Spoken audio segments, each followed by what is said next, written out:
Yes, ma'am. Can I help you? Yeah, I'm looking for a friend, Mark Sandoval. Ma'am, kanina pa siya lumabas. Ha? Saan siya dumaan? I was just outside. Ma'am, dito po sa likod. Nag-enjoy ka ba? Sobra. Grabe. Kahit sa panaginip ko, hindi ko naisip na mapupuntahan ko yung mga lugar na yun. Ganda, grabe. Salamat, ah. My pleasure. Pumuna tayo?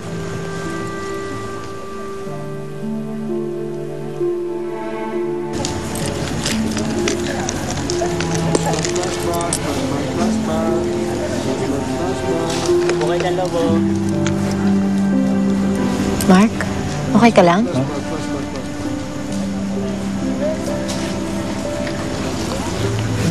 Bakit natulala ka? Nakita ko kasi yung laruan eh. Naalala ko yung kapatid kong babae. Bakit? Nasaan na ba siya? Wala na siya eh. Patay na siya. Sorry, ah. Hindi ko naman kasi alam. Pasensya na. It's okay. Nagkasakit siya nung bata siya. She was 10. I was 14. Pero okay na yun. Tagal na yun. May iba naman. Kwentuhan naman ako tungkol sa pamilya mo.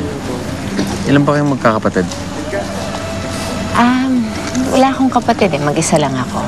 Maaga kasing namatay ang itay. So, ako na lang, ang tiyaan niya, tsaka ang ina yung magkakasama ngayon. So, single child ka pala. Kumusta man yung relationship mo sa mami mo? Ha? Dapat inintay mo na lang yung babae para nakita mo kung sino siya. You should know everything about your enemy. That was the plan, Mommy. Kaya lang, nagiya na sina Luis. Huwag kang papayag na maagaw siya. Ipaglaban mo. Ako, I always fight for what I want. Hindi talaga ako magpapatalo sa kanya. Pag sinabi kong akin, akin. And I will get him whatever it may cost. That's the attitude, anak. Alam mo, walang natatalo sa lahi natin. Okay lang namang madihado sa umpisa. Basta sa huli, panalo ka. Alam mo, parang beauty contest yan. Okay lang na matalo sa evening gown competition at saka sa question and answer. Ang importante, pagkatapos ng competition, ikaw ang winner. Nasa iyo ang corona. Okay ka lang ba? Yung relationship mo sa mami mo, kumusta naman? Ang inay? Oh,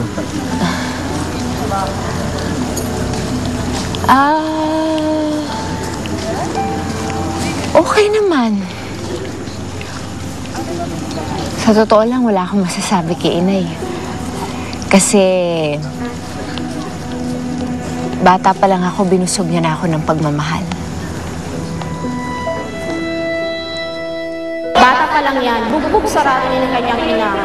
Magpahanggang ngayon nga eh, ganun pa rin ang trato sa kanya ng kanyang ina. Hanggang ngayon ang paglaki ko, hindi nagbago yun eh. Mahal na mahal pa rin niya ako.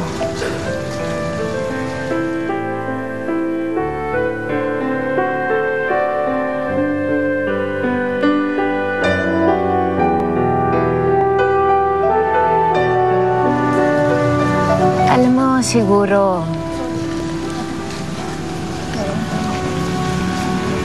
kaya kahit mahirap lang ako, masaya ako. Kasi alam ko naman na mayaman ako sa pagmamahal ng isang ina. Alam mo, kaya mahal na mahal ko ang nanay ko eh. Kasi mahal na mahal din niya ako.